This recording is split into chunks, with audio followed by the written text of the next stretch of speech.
भौरा गांव, जौनपुर जिला, बनारस के पास। देखिए, ये तो पूरा आईएएस के लिए ही देश बना है, बाकी सब उनका जूता चमकाने के लिए पैदा हुए हैं। नेता भी 2-4 बड़े नेताओं के पास पावर है, देश चलाता है आईएएस। लॉर्ड मैकॉले जी लिफाफा बना के चले गए, आप उसी में नाच रहे। आईएएस क्या था? कलेक्टर था, उसका काम था निचोड़ लेना, लगान। लाखों लोग, करोड़ों लोग भूखमरी से मरे, उससे कोई लेना देना नहीं था। हम ये भूल जाते हैं, हम तो जाके हाथ जोड़ते हैं आईएएस को। आईएएस को तो भिड़ा के जूता मुंह पे लगाना चाहिए। मतलब गुलामी की निशानी है ये इंस्टीट्यूशन, ये सर्विस। आईपीएस भी तो आईएएस है दुर्योधन जी, और आईपीएस है दुशासन। दुर्योधन कहता है दुशासन से कर चीर हरण, चालू हो जाता है, उठा के ला द्रौपदी को। उठा के ला द्रौपदी। ठीक है, तो फिर मैं सत्ता को तो धृतराष्ट्र मान लूं। बिल्कुल बिल्कुल, नेता को आप धृतराष्ट्र मान लीजिए। हमारे नेता धृतराष्ट्र हैं, उनको अथाह प्रेम है आईएएस से। आईएएस क्या है? वो तो सीएम को, डीएम सीएम को जवाब देता है, उसको मतलब नहीं है जनता मरे। बहुत से लोग इसलिए जाते हैं कि देश सेवा करना चाहते हैं, 5-10% ही हो जाते हैं, लेकिन बहुत से लोग इसलिए आते हैं, यही सिस्टम। लेकिन अरे उनका काम ये नहीं, उनका काम ये नहीं है, उनका काम है लूटना, क्योंकि अंग्रेज वैसा ही बना के गए, सारा पावर देके गए। और कहावत क्या है? Power corrupts and absolute power corrupts absolutely. लेकिन सिस्टम गलत है। एक परीक्षा से आप सारी नौकरियों की जो है का चुनाव कर रहे हैं, का चयन कर रहे हैं, तो आप जो है रेवेन्यू में उसको भेज देते हैं जिसको आंकड़े से चिढ़ है, पुलिस में उसको भेज देते हैं जो कि हलवाई लगता है जी, और फॉरेन सर्विस में उसको भेज देते हैं जिससे बोला नहीं जाता है। तुम्हारे जो हैं ईमानदार आईएएस भी कौन से बड़े ईमानदार हैं, फिसल तो जाते हैं। बोले यार तुम्हारे यहाँ तो सबको धृतराष्ट्र कॉम्प्लेक्स है। अच्छा। उनके लड़कों को, बच्चों को अगर हम हार्वर्ड में एडमिशन दिला दें या ग्रीन कार्ड दिला दें तो नाचने लगते हैं। जब मैं पाली था मैंने उन जानवरों को सुधार दिया, मैं डीएम था, मैंने ये बदला वो बदला, मैंने जिले का नक्शा बदल दिया। मैं सुनता हूँ, मैं बोलता हूँ यार 17 साल से मैं घर से भागा था, 33 साल हो गए मुझे भारत भ्रमण करते हुए, मैंने तो ऐसा कोई जिला बदलते नहीं देखा। जी बिल्कुल। तो क्या राग अलाप रहे हो बाबू? हर चीज के ऊपर आईएएस बैठा है। आपकी जो है सरस डेयरी के ऊपर भी आईएएस बैठा है। भस्मासुर की तरह जहां आईएएस बैठ जाता है, एयर इंडिया के ऊपर आईएएस बैठा, उसका सर्वनाश हो गया। उनको पता नहीं होगा दूध कैसे निकलता। अरे दूध क्या, एक आईएएस ऐसे थे जो कि जिनको उल्टी आती थी, गाय भैंस। अच्छा। और वो भी तब भी सरस डेयरी के इंचार्ज। लेकिन वो पोस्ट नहीं जाने देंगे, वो आईएएस के ही हाथ रहे। शिक्षा आईएएस के हाथ, भले ही अनपढ़ गंवार हो। सरस डेयरी आईएएस के हाथ। एक डेयरी चली है देश में, हुआ अमूल। क्यों? क्योंकि कुरियन जी ने चलाई, जो कि आईएएस नहीं थे। स्पेस इसलिए चली क्योंकि आईएएस के हाथ नहीं थी, साइंटिस्ट के हाथ थी। जी बिल्कुल। एटॉमिक एनर्जी क्यों चली? क्योंकि आईएएस के हाथ नहीं थी। एयर इंडिया जब तक टाटा के हाथ थी तब तक अच्छी चली, जिस दिन आईएएस के हाथ आई भस्मासुर की तरह सर्वनाश हो गया। आर्कियोलॉजिकल सर्वे ऑफ इंडिया मानिए, ये तो ऐतिहासिक तकनीकी काम है। तकनीकी काम है, आईएएस बैठा है उसके ऊपर। क्यों? क्योंकि आईएएस का काम खड़ना नहीं, काम खड़ाना है। ये बात कौन कह गए भाई? नृपेंद्र मिश्रा जैसे दिग्गज। तो ये मदमस्त हाथी हैं। आईपीएस भी वैसे ही। एक दिन जो है इंटेलिजेंस, दूसरे दिन इन्वेस्टिगेशन, तीसरे दिन पैरामिलिट्री। कोई तुक है इस सिस्टम का? ये तो गोरों का बनाया हुआ कॉलोनियल सिस्टम है। वो एक बाबू ने कहा था ना कि मैं जो है ना नोबेल प्राइज विनर हूं, ना मैं सत्ताधारी हूं, लेकिन मैं जेआरडी टाटा को आधे घंटे बैठा देता हूं बाहर। ये मुझे समझ में आ गया बहुत जल्दी। मैंने बोला यार इस सिस्टम को तोड़ना है, इस सिस्टम में रहना नहीं है जी। ये मैं बिल्कुल ही दृढ़ निश्चय कर बैठा था। अब इसका मतलब ये नहीं अच्छे अफसर नहीं है, बिल्कुल नहीं। हुआ आजादी के बाद ये कि जितने आईसीएस अफसर थे वो और चौड़े हो गए, क्योंकि हमने सोशलिज्म लाया। आईसीएस से आईएएस बना तो उनका पावर और बढ़ गया। लाइसेंस, परमिट, कोटा राज आया। बस एक ललक थी दुनिया देखने की, तो निकल पड़े। डीएम और एसपी को दिया बहुत बड़ा बंगला, हाँ, बहुत बड़ा राजसी बंगला। देखिए, प्रेसिडेंट हाउस लाट साहब का घर था जी, इतना बड़ा बकिंगहम पैलेस नहीं। हाँ, All of news is fiction and all of history is mythology. क्या बात है सर। गधे आते थे जिनका कोई भविष्य नहीं था। जी बिल्कुल, इतने मोटिवेशनल स्पीकर भी नहीं थे। वो होते भी तो हम सुनते ना। हम जूते खाते थे, टीचर बोलती थी ऐसे लिखो, ये लिखो। एनसीईआरटी की किताबें जो आईएएस चलाते हैं, इंडियन एडमिनिस्ट्रेटिव सर्विस वाले, वही सीबीएसई चलाते हैं, वही एनसीईआरटी चलाते हैं, वही आर्कियोलॉजिकल सर्वे ऑफ इंडिया चलाते हैं, वही नेशनल आर्काइव्स चलाते हैं जी। और अधिकांश काला अक्षर भैंस बराबर है। परीक्षा के बाद कोई पढ़ता नहीं। अब एनसीईआरटी की किताब उस जमाने में इंदिरा गांधी का जमाना था, तो उसमें यही था, नेहरू चाचा महान, इंदिरा गांधी भगवान। कोर्स के बाहर की किताबें पढ़ने लगे और स्कूल में बहुत खराब करते थे। जुम्मा जुम्मा पास होते थे, 12वीं तो हम फेल होते होते बचे। क्या बात है, सही बात है। फिर घर से भाग गए और फिर उत्तर प्रदेश पैदल चले, इलाहाबाद गए, काशी गए, अयोध्या तक पैदल चले। क्या सोच के भागे थे सर?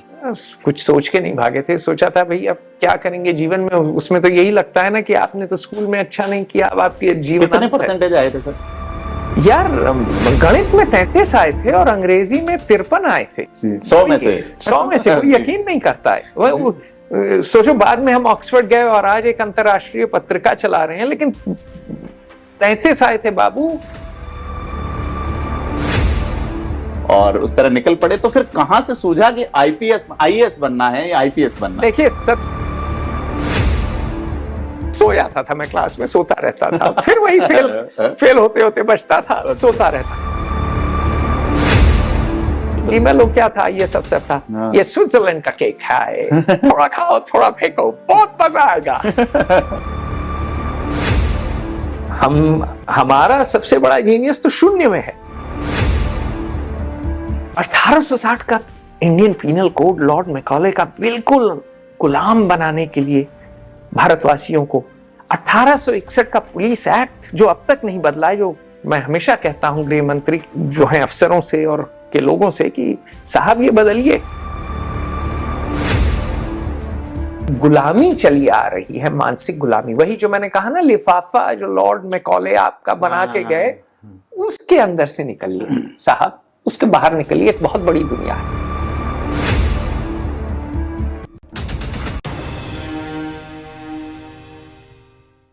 नमस्कार, मैं हूं प्रदीप और आज थिंक 360 में हमारे बीच एक खास मेहमान हैं।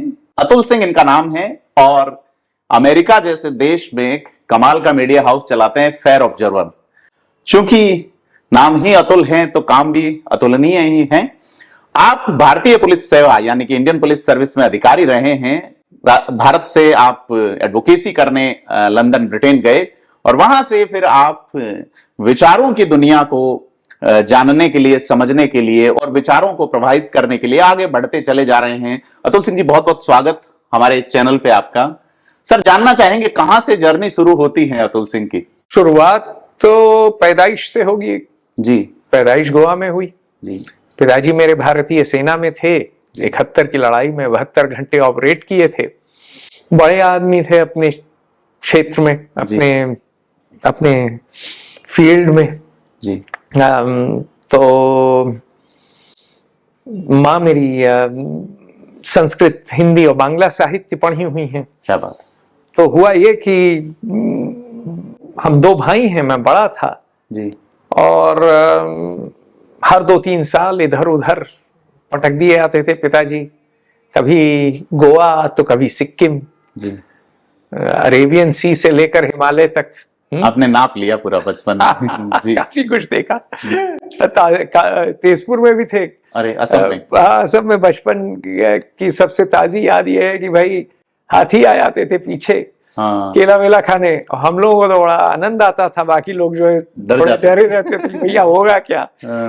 और काजीरंगा गए तो उसकी भी याद है कि भाई एक दफे गैंडा राइनोसरस चार्ज कर गया था हाथी पे, हम लोग हाथी पे बैठे थे तो हम लोगों को बड़ा आनंद आया। माँ बाप की सिट्टी पिट्टी गुम हो गई, खासकर हमारी माँ की कि क्या होगा हमारे दो छोटे बच्चों का। तो एक अनोखा जीवन था जो आजकल के बच्चों को अनुभव नहीं होता है, क्योंकि न उतनी हरियाली रही है, न उतने जंगल रहे हैं, न उतनी आजादी रही है। तो अतुल सिंह के बनने में उस अनोखे जीवन का बहुत बड़ा योगदान था। और पिताजी ने मेरे 4 इतिहास की किताबें दी, एक सोवियत रूस की, एक अमेरिका की जी, एक भारत की, एक ब्रिटानिया की जी। तो ये समझ में आ गया बहुत जल्दी। ने इतिहास रचा भी है, 71 का वॉर या श्रीलंका में ऑपरेशन पवन। उन्होंने रचा नहीं है, उन्होंने एक हिस्सा है उस इतिहास से, उसके हिस्से हैं, पर मतलब रचा तो मानेकशॉ जैसे लोगों ने, हम बड़े लोग थे वो।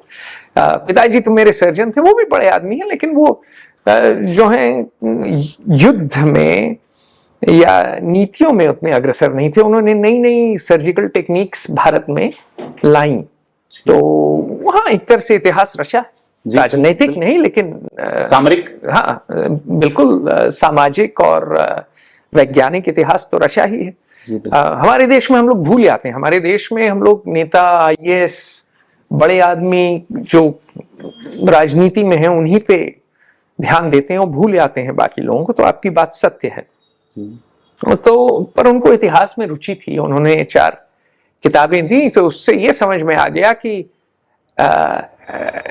एक तरह से, मैंने एक दफे लंदन में बोला था किसी इंटरव्यू में कि और मजाक में बोला था लेकिन उसमें कुछ तथ्य है, मैंने बोला था all of news is fiction and all of history is mythology. क्या बात है सर कि खबरें क्या है उपन्यास है, बिल्कुल, और इतिहास क्या है, इतिहास आपके मिथक है, आप अपनी कहानियां गढ़ते।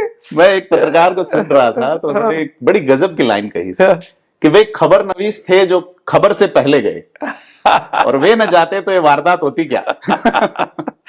तो एक बहुत जल्दी वो समझ में आ गया। तो जब वो समझ में आ गया जी, और कई दृष्टिकोण से एक ही चीज को देखना समझ में आ गया, तो भारतीय स्कूल सिस्टम में हम भाई पनप नहीं पाए। जी सर, हम जूते खाते थे, टीचर बोलती थी ऐसे लिखो, ये लिखो। एनसीईआरटी की किताबें जो आईएएस चलाते हैं, इंडियन एडमिनिस्ट्रेटिव सर्विस वाले, वही सीबीएसई चलाते हैं, वही एनसीईआरटी चलाते हैं, वही आर्कियोलॉजिकल सर्वे ऑफ इंडिया चलाते हैं, वही नेशनल आर्काइव्स चलाते हैं जी। और अधिकांश काला अक्षर भैंस बराबर है। परीक्षा के बाद कोई पढ़ता नहीं है, अधिकांश लोग नहीं पढ़ते हैं, एक संजीव चोपड़ा पढ़ लेते हैं। आईएएस खास करके ऑल इंडिया सर्विसेज के अधिकारी की बात मतलब वही आईएएस ही चलाते हैं पूरी शिक्षा जी, है, आईपीएस पुलिस और इंटेलिजेंस चलाता है जी। और एकाध लोग आप निकाल दीजिए, संजय प्रसाद एक मेरे मित्र हैं, संजीव चोपड़ा एलबीएसएनए के डायरेक्टर थे, एकाध लोग आप निकाल दीजिए, तो कोई पढ़ता नहीं है, काला अक्षर भैंस बराबर हैं। लोगों ने 10 साल में किताबें नहीं पढ़ी हैं, लेकिन वही निर्णय लेंगे कि भैया क्या पढ़ना है। अब एनसीईआरटी की किताब उस जमाने में इंदिरा गांधी का जमाना था, तो उसमें यही था, नेहरू चाचा महान, इंदिरा गांधी भगवान, और जो है लिखाई एकदम जिसे कहिए कि आपको सुला दे जी। और ये सब किताबें पढ़ने के बाद जो पिताजी ने दी थी, दिल ही नहीं लगता था। तो हम कोर्स के बाहर की किताबें पढ़ने लगे और स्कूल में बहुत खराब करते थे, जुम्मा पास होते थे, 12वीं तो हम फेल होते होते बचे। क्या बात है, सही बात है। फिर घर से भाग गए और फिर उत्तर प्रदेश पैदल चले, इलाहाबाद गए, काशी गए, अयोध्या तक पैदल चले। क्या सोच के भागे थे सर? कुछ सोच के नहीं भागे थे, सोचा था भाई अब क्या करेंगे जीवन में। उसमें तो यही लगता है ना कि आपने तो स्कूल में अच्छा नहीं किया, अब आपके जीवन। कितने परसेंटेज आए थे सर? यार गणित में 33 आए थे और अंग्रेजी में 53 आए थे। 33 और 53 100 में से कोई यकीन नहीं करता है।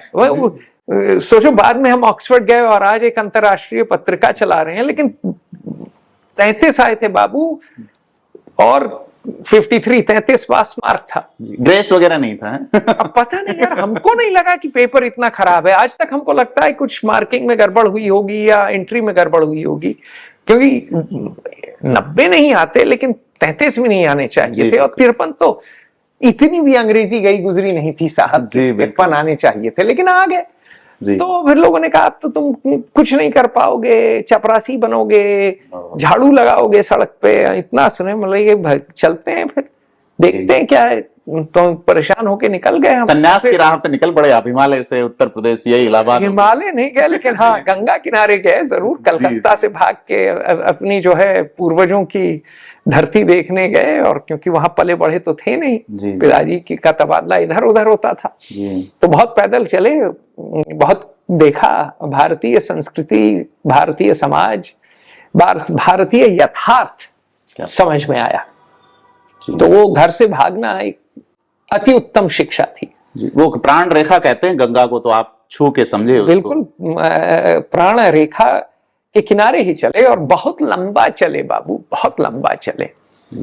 तो एक लड़का जो कि 12वीं में अच्छा परफॉर्म नहीं कर पाता, वो देश को और दुनिया को समझने के लिए जैसे कोई परिव्राजक निकल पड़ता है, और उस तरह निकल पड़े, तो फिर कहां से सूझा कि आईएएस बनना है या आईपीएस बनना है? देखिए, सत्य बात यह है कि हमने तो सोचा ही नहीं था कि यूनिवर्सिटी की डिग्री करेंगे। हमने सोचा था भारतीय समाज समझें, सोचें क्या करें। राजनीति में दिलचस्पी थी, पता नहीं क्यों सोचा था शायद जो है कुछ कार्य ही कर लेंगे। 1990 का जमाना था, मंडल भी था, कमंडल भी था, अलग जमाना था, समझ में नहीं है उस समय, पता नहीं था कि क्या करेंगे। ये भी सोचा कि भाई आश्रम में चले आए, आश्रम चला लें। कुछ उस समय सूझबूझ कहाँ होती है। 17 साल इतने मोटिवेशनल स्पीकर भी नहीं थे तो वो होते भी तो हम सुनते ना। तो सीधी बात यह है कि निकले थे, और बस एक ललक थी दुनिया देखने की, तो निकल पड़े। और फिर आए लखनऊ विश्वविद्यालय, वहां लखनऊ आए पहले, फिर लखनऊ विश्वविद्यालय में ने दाखला दे दिया। पता नहीं क्यों, कोई एंट्रेंस एग्जाम था, उसमें शायद तीसरे नंबर पे हम आ गए। पता नहीं कैसे आ गए, और तीसरे याद नहीं मुझे ठीक से भैया, बहुत पहले की बात है। फिर हम वहां से बीए किया, अंग्रेजी साहित्य और इतिहास में। आईआईटी में लायक लोग जाते थे उन दिनों, तो अंग्रेजी साहित्य में, इतिहास में तो जी बिल्कुल गधे जाते थे जिनका कोई भविष्य नहीं था। जी बिल्कुल, वो आर्ट्स लेते थे। वो आर्ट्स लेते थे, और उस डिग्री के बाद तो कोई नौकरी थी नहीं। बिल्कुल सर। तो सिविल सर्विसेज, माँ ने जूते डंडे। अच्छा, वापस आए तो डेंट पेंट निकाले घर वालों ने, यो जूते उते मार के? नहीं, उसके बाद लेकिन माँ ने जूते डंडे भी नहीं मारे, लेकिन माँ ने कहा कि लिखो, क्या करोगे। वो असल में हमने तो क्रिएटिव एफर्ट, एक संस्था चलाई, एक स्टूडेंट ऑर्गेनाइजेशन स्टार्ट की, बड़ी डिबेटिंग की, ये की, सामाजिक मुद्दों पे बड़ा गहन चिंतन मंथन किया, जो भी उस समय के अपने मस्तिष्क के हिसाब से, अपनी जानकारी के हिसाब से। बहुत से विचार तो बड़े बचकाने थे, लेकिन जो थे चिंतन तो कर रहे थे। जी बिल्कुल बिल्कुल। तो सीधी बात यह है कि वो सब कर रहे थे। फिर माँ ने बोला यार जमीन जायदाद चली गई है। 1858 में अंग्रेजों ने जो है तोप के सामने बांध के कुछ परिवार वालों को उड़ा दिया। आपके हाँ, फोर फादर्स जो थे। हाँ, क्या वजह रही सर? बागी थे। जी बिल्कुल। 1857 वाली बगावत में तो बहुत लोग बागी हुए। जी बड़े बागी थे। रानी लक्ष्मीबाई जैसे रानी लक्ष्मीबाई हुई, तात्या टोपे हुए, कुछ छोटे बागी, कुंवर सिंह, बहुत लोग थे, कुछ छोटे बागी भी थे। गांव के बहुत से पुराने जो है नवाब, पुराने ठाकुर, पुराने जमींदार सब विद्रोह पे आ गए थे, क्योंकि भाई उनकी तो जमीनें छीन रहे थे। जी बिल्कुल। कर वसूल रहे थे। कौन सा गांव था सर जहां? भौरा गांव, जौनपुर जिला, बनारस के पास। जी। तो खैर, तो माँ ने कहा भाई जमीन जायदाद बची नहीं है, करोगे क्या, झाड़ू लगाओगे, पोछा लगाओगे, बर्तन मांजोगे, करोगे क्या। पिताजी के पास तो कुछ धन है नहीं, फौज में डॉक्टर हैं, तो काला धन आईएएस के पास बहुत होता है जी। लैंड ऐसा स्कैम में। सुना गया कि सुना नहीं, सत्य है। नहीं, आपने उस वक्त सुना कि आईएएस के बाद सुना क्या, पता था, मामा हमारे नेता थे। अच्छा, तो ननिहाल हमारा नेतागिरी में था, तो हमको पता था। कौन मामा सर आप? वो जाने दीजिए जी, उनसे कभी जो है ज्यादा पटी नहीं, और मैं उनका नाम नहीं लेता हूं, लेकिन बात यह है कि ऐसा नहीं है कि अनभिज्ञ थे उससे। मैंने कहा कि तुम क्या करोगे, तो सिविल सर्विसेज लिखा, 105वीं रैंक आई भारतवर्ष में जी, और आईपीएस बन गए जी। और आईपीएस हमारी दूसरी चॉइस थी, पहली तो सबकी आईएएस होती है, हमारी भी आईएएस थी, झूठ क्यों बोले जी। लेकिन एक तरह से आईपीएस हमारे लिए अच्छी थी, क्योंकि खेलने कूदने का शौक था जी। और खेले कूदे, 8 के 8 गोल्ड मेडल जीते स्विमिंग में, high jump, long jump, triple jump, मेरे ख्याल से तीनों जंप जीते थे जी। कुल मिला के 15 गोल्ड मेडल थे कुल मिला के ले देकर, अगर मुझे याद आता है। फिट था मैं, मतलब जी बिल्कुल। ये तो मेरे दुश्मन भी कहेंगे कि मैं फिट था। जी, फिट तो आप आज भी हैं, फिट तो आप आज भी हैं। उस समय ज्यादा था भाई।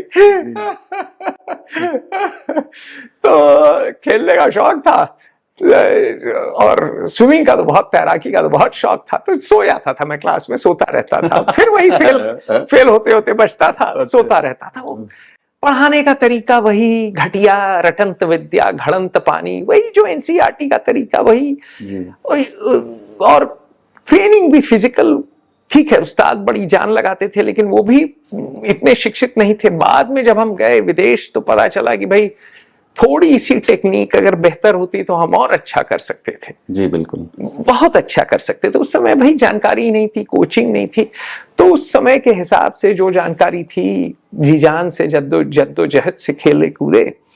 पढ़ाई लिखाई में मन नहीं लगा बिल्कुल, क्योंकि देख लिया कि भाई आईपीसी आपका गोरों का है, 1861 का पुलिस एक्ट, 1861 का, हाँ जी। 1857 में कंपनी बहादुर, जी। मैं अभी दयानंद की पढ़ रहा हूँ, विलियम डैलरम्पल की अच्छी किताबें बताती है कि किस तरह भारत गुलाम हुआ। एक कंपनी, एक प्राइवेट कंपनी सारी सल्तनतों को बिल्कुल खदेड़ के, और जब आप पढ़ें तो क्या है, कोई जो है नजफ से आके यहाँ राज कर रहा था, कोई ईरान से आके राज कर रहा था, कोई पश्तून रोहिलखंड में बैठा था।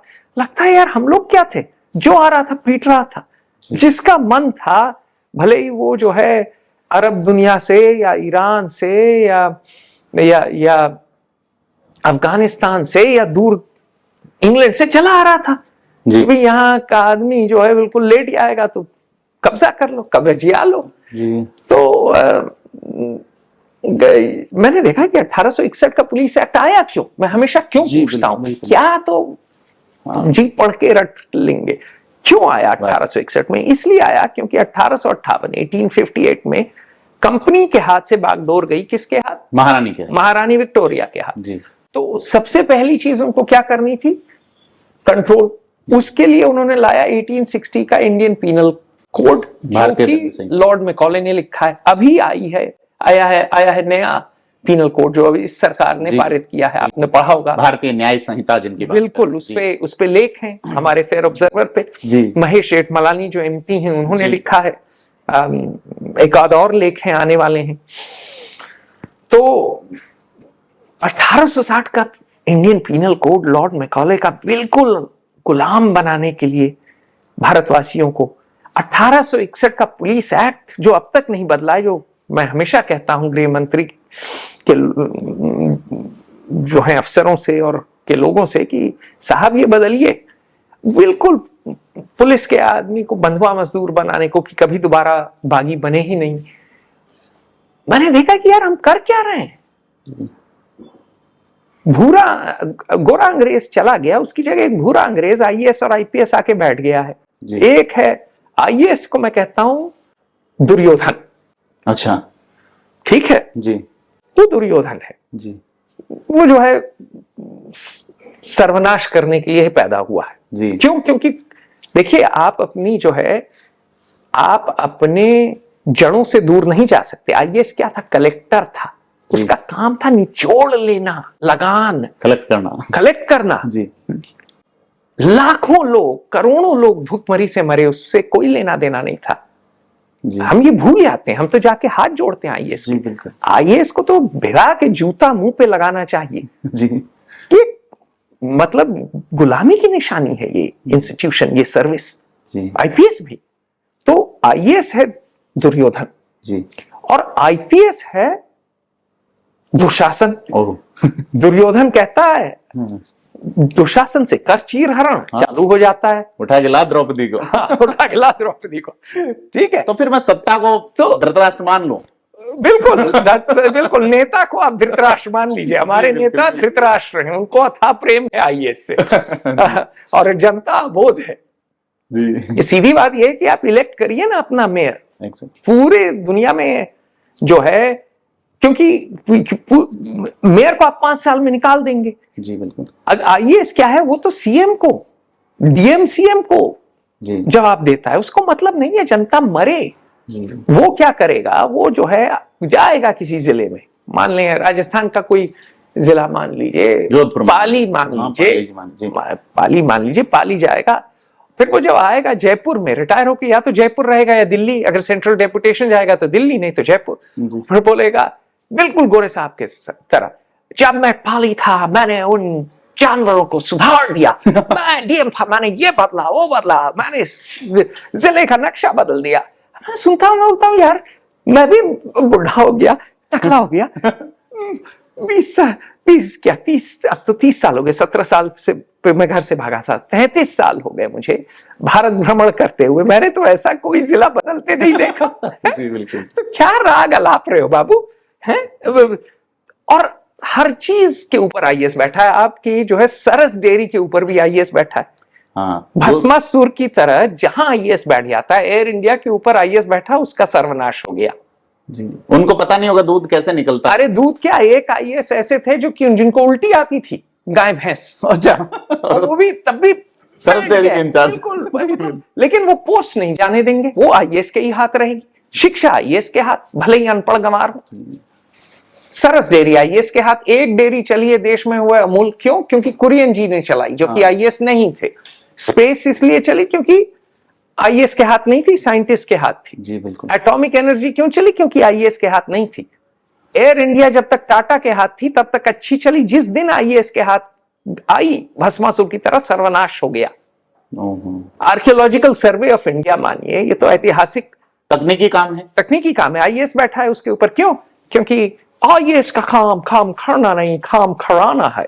ये बात कौन कह गए भाई? नृपेंद्र मिश्रा जैसे दिग्गज। तो ये मदमस्त हाथी हैं। आईपीएस भी वैसे ही हैं। एक दिन जो है इंटेलिजेंस, दूसरे दिन इन्वेस्टिगेशन, तीसरे दिन पैरामिलिट्री। कोई तुक है इस सिस्टम का? ये तो गोरों का बनाया हुआ कॉलोनियल सिस्टम है।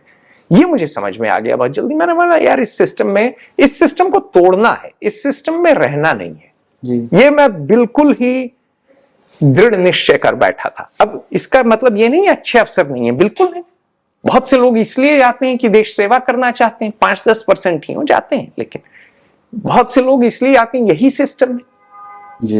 लेकिन सिस्टम गलत है। एक परीक्षा से आप सारी नौकरियों की जो है का चुनाव कर रहे हैं, का चयन कर रहे हैं, तो आप जो है रेवेन्यू में उसको भेज देते हैं जिसको आंकड़े से चिढ़ है, पुलिस में उसको भेज देते हैं जो कि हलवाई लगता है जी, और फॉरेन सर्विस में उसको भेज देते हैं जिससे बोला नहीं जाता है जी।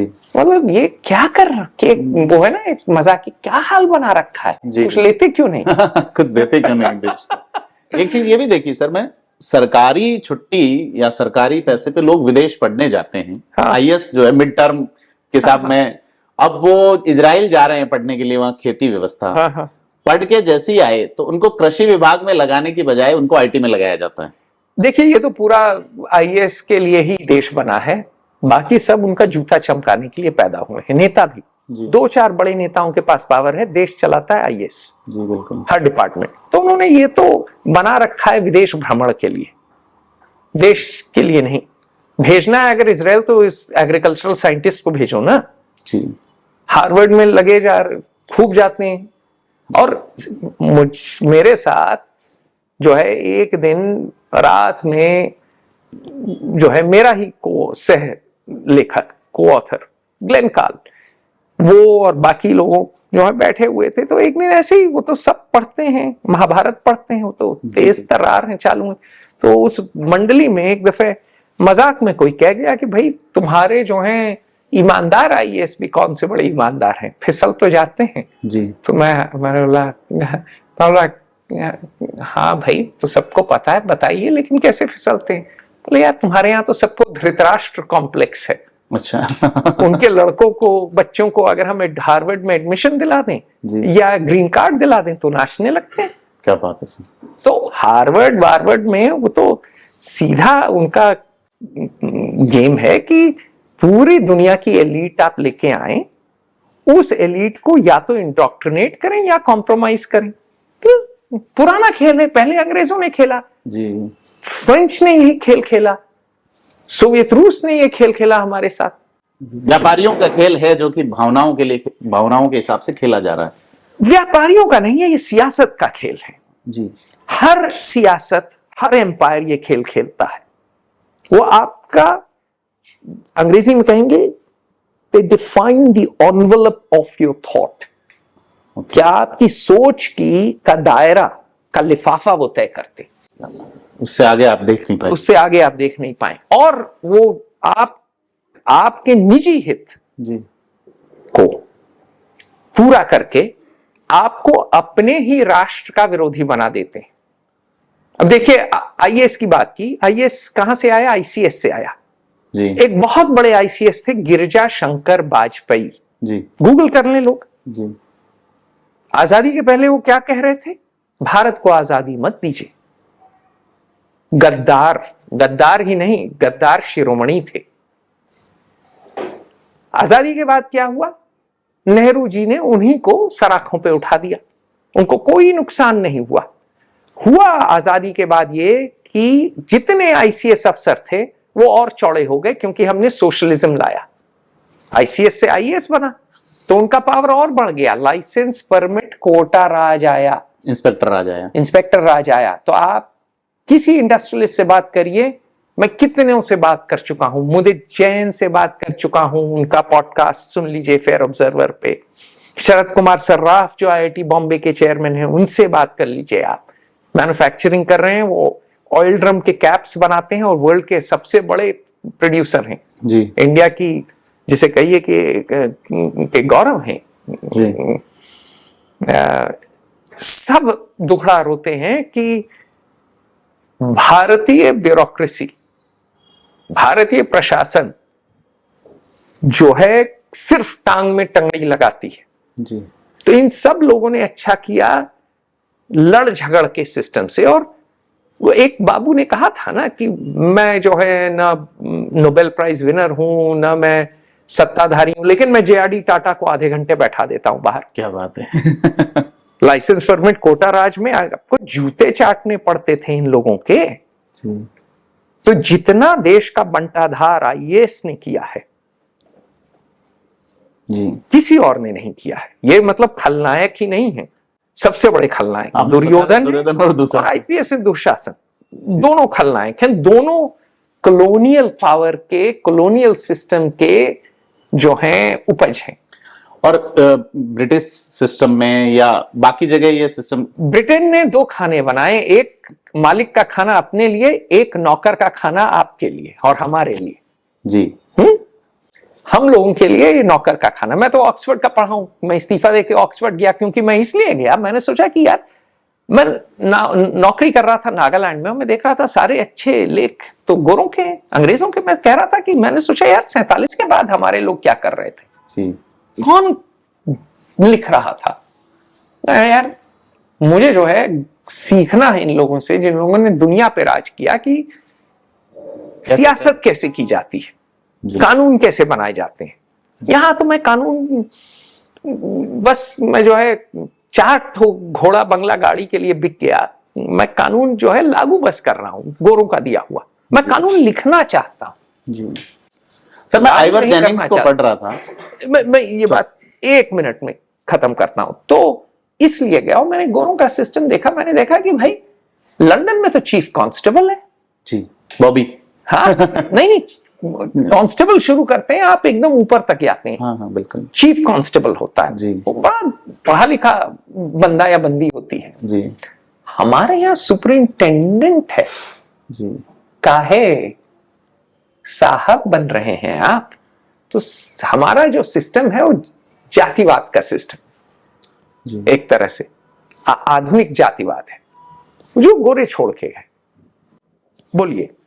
मैं आपने कानून की बात की तो आइवर जेनिंग्स कहते हैं भारतीय संविधान वकीलों का स्वर्ग है भी सबसे लंबा है क्योंकि हमारे संविधान बनाने वाले आदर्शवादी अवश्य थे लेकिन उन्होंने प्रशासन कभी नहीं किया था जी राज। तो यथार्थ का अनुभव नहीं था तो उन्होंने directive principles of state policy ले आए आयरलैंड से, फंडामेंटल राइट्स ले आए अमेरिका से। तो जिसे कहते हैं ना कॉपी पेस्ट कर दिया और सबसे बड़ा संविधान बना दिया विश्व का।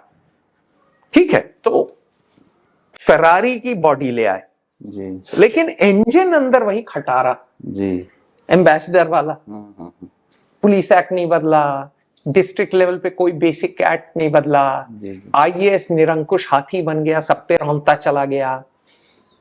उनको वो भी दे दिया डॉक्ट्रिन ऑफ प्लीजर, कृपा का सिद्धांत, कोई गलती करे तो टर्मिनेट नहीं किए जाओगे। कोई टर्मिनेट नहीं। और सारे डिपार्टमेंट अब आप सोचिए डेयरी भी ये चलाएंगे, शिक्षा भी यही चलाएंगे, हेल्थ भी यही चलाएंगे। कोई डोमेन एक्सपर्टीज मतलब जानकारी, विषय की जानकारी होना है ही नहीं इस देश में अनिवार्य। एक परीक्षा जो आप लेते हैं, एक परीक्षा जवानी में, उसके बाद आप आजीवन राजा हैं। बिल्कुल सर। तो और कोई अकाउंटेबिलिटी नहीं है। अब बताइए अगर आपका इलेक्टेड मेयर हो चुकी है जी, सो कॉल्ड मेयर है लेकिन उसके पास कोई पावर नहीं है। पावर तो सारा और खासकर फंडिंग पावर तो सब डीएम के पास है। 30 साल पहले कॉन्स्टिट्यूशन में 2 अमेंडमेंट हुए थे, आर्टिकल 72 एंड 73। बिल्कुल। उसमें स्टेट्स की जो सर्विसेज थी वो मेयर को या सरपंच को दी जानी। बिल्कुल बिल्कुल।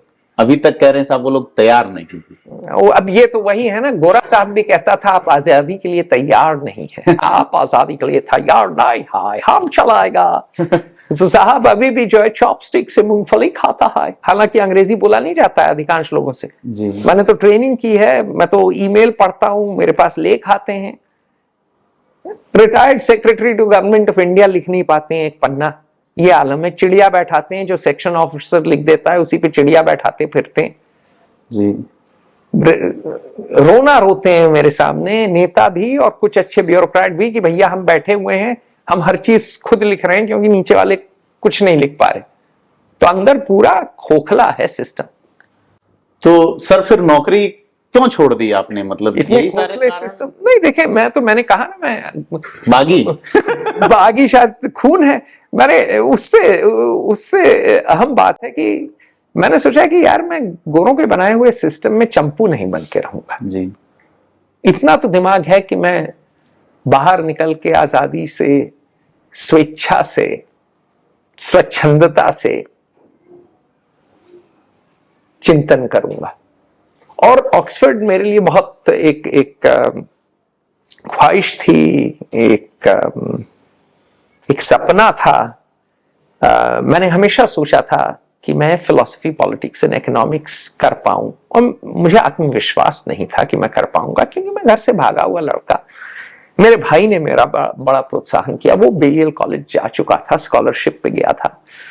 Radha Krishnan British evening scholarship हुआ करती थी, पता नहीं है अभी कि नहीं। तो वो गया था उस स्कॉलरशिप पे। बेलियल बड़ा अच्छा कॉलेज है, पुराना कॉलेज है, और लॉ पढ़ा था वहां। तो उसने कहा अप्लाई कर दे, हो जाएगा। मैंने बोला यार नहीं होगा। मैंने हिम्मत करके कर दिया क्योंकि मैं इतना दुखी था घुसते ही। मैंने कहा यार ये तो लूट का है, यहाँ तो साहब लोग बस लूट मचाएंगे, सिस्टम ही ऐसा है। और मैंने जब अप्लाई किया तो मैंने 2 लेख लिखे। 2 ऐसे लिखने पड़ते हैं, एक स्टेटमेंट लिखना पड़ता था। पता नहीं क्या सिस्टम आज है, उन दिनों ये था जी। ये है 2001 की बात। और मैंने एक लिखा the intellectual roots of the French revolution, और सोच लीजिए जी क्रांतिकारी थोड़ा जी दिलचस्पी कम से कम रही है, नहीं तो क्यों वोट चयन क्यों करते। और दूसरा लिखा नागा इम्ब्रोलियो, क्योंकि नागालैंड में चल रहा था नौकरी कर रहे थे जी। और अंग्रेजों ने एडमिशन भी दे दिया, बेलियल ने नहीं दिया, सेंट ह्यूज कॉलेज ने दिया, और स्कॉलरशिप भी दे दी। उस जमाने में टॉप स्कॉलरशिप देश से दे दी। तो जिस दिन वो मिला उस दिन मैंने कहा यार ये तो अब चलना है। और जब वहां पहुंचे तो वहां जिन लोगों के साथ वाद विवाद किया, मैंने ऑक्सफोर्ड यूनियन के लिए डिबेटिंग की, तो वहां जिन लोगों के साथ वाद विवाद किया वो अब नेता हैं पूरे यूरोप भर में जी। तो यहाँ मैं हमेशा मजाक में कहता हूं कि यहाँ मेरे साथी ब्यूरोक्रेट्स हैं, साथ के लोग, वहां मेरे साथ के लोग सब नेता हैं। जी जी बिल्कुल। मेरा ट्यूटर डेविड कैमरन का भी ट्यूटर था 15 साल पहले, तो मजाक में पीपीई को लोग कहते हैं, मैंने की फिलोसफी पॉलिटिक्स एंड इकोनॉमिक्स वकालत के पहले, तो मजाक में उसको लोग कहते हैं प्राइम मिनिस्टर्स डिग्री, क्योंकि डेविड कैमरन ने पीपीई की, उसके पहले टोनी ब्लेयर ने पीपीई की, डेविड कैमरन के बाद टेरेसा मे आई, उसने भी पीपीई की। तो और जो आई थी लिज ट्रस, उसने भी पीपीई की, और अभी ऋषि जो कि 2 साल मेरा सीनियर था ऑक्सफोर्ड में, उसने भी पीपीई। क्या बात है सर। तो फिलोसफी पॉलिटिक्स एंड इकोनॉमिक्स इसलिए बदनाम हो चुका है क्योंकि उसमें भी बहुत बड़े बड़े जिसे कहें खिलाड़ी आए और गए हैं। और मुझे याद है ऑक्सफोर्ड में डेविड कैमरन उभर रहा था, तो किसी ने उसके बारे में कहा, और ये प्राइवेट में बात कही गई तो मैं ये नहीं कह सकता किसने कही, पर मैंने कहा कि भाई आपने तो पढ़ाया है, क्या सोचते हैं डेविड के बारे में। तो उन्होंने बात कही, गुरुजी ने, एक्सट्रीमली क्लेवर बट एक्सीडिंगली मेंडेशियस। क्या बात है। मतलब हिंदी में कहेंगे कि भाई बड़ा तेज आदमी है लेकिन निहायती झूठा है, मक्कार है, छटा हुआ मकरा, छटा हुआ असत्यवादी। तो ऐसा नहीं है कि वहां सब दूध के धुले हैं, लेकिन ये मैं कहूंगा कि वहां पे मैंने देखा कि लोग कर्मठ थे। वर्ल्ड नंबर 1 था डिबेटिंग में, उस समय यूएन स्मिथ था। वर्ल्ड नंबर 2 था वर्ल्ड नंबर 2 था निक पेशेको। यूएन स्मिथ डिप्लोमैट बना, ब्रिटिश डिप्लोमैट बना। कैम्ब्रिज में उसके अगले साल वर्ल्ड नंबर 1 था वूमिंग टैन, डॉक्टर था कैम्ब्रिज से, और नंबर 2 था सेब आइजैक। दोनों ने मेरी बड़ी पिटाई की, बड़ी बुरी तरह मुझे धोबिया पाट दिया। मैं बहुत बुरी तरह हारा, मुझे कोई शर्म नहीं है मानने में कि मैं बहुत हारा हूं। लेकिन हार से आदमी सीखता है, अपने से अच्छे आदमी के साथ खेल के आदमी सीखता है। यहाँ पे जब मैं सिविल सर्विस में था तो मुझे लगता था कोई चैलेंज नहीं है इंटेलेक्चुअल, वाद विवाद करने के लिए कोई नहीं था। बड़ी बुद्धि को प्रखर करने के लिए, मांझने के लिए कोई, मांझने के लिए कल्चर ये था कि 3 पत्ता खेलो और दारू पियो शाम को। अब तो भाई साहब बन गए। मैं तो साला साहब बन गया। मैं जब वहां गया तो मुझे लगा कि भाई मेरा स्तर यहाँ है, मैं यहाँ आना चाहता हूँ। और वुमिंग टैन अब एमपी है सिंगापुर में। मैं ये कहूंगा कि सब लोग मेहनती थे, और ये नहीं था कि अब यहां पहुंच गए तो हम, ये था कि हमेशा अपने को रोज बेहतर करने की कोशिश में लगे हुए थे। और मैं 1 साल लगातार ऑक्सफोर्ड में हर डिबेट हारा, और ये काफी बड़ी चीज है, लोगों के लिए यहां समझना मुश्किल होगा, क्योंकि मैं 2nd बीए कर रहा था। जी, एक आप इंडिया में मैं दोबारा बीए करने गया, डिबेटिंग कर रहा था, और यहां मैं काफी ठीक ठाक था, यहां मैं जीतता बीतता था। मैं वहां गया, मैं पिटा रहा था, तो मैं अपनी सबसे बड़ी जो है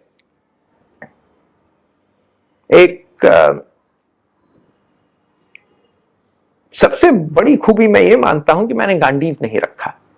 ऐसा नहीं है कि मैं वर्ल्ड चैंपियन बना, नहीं बना मैं।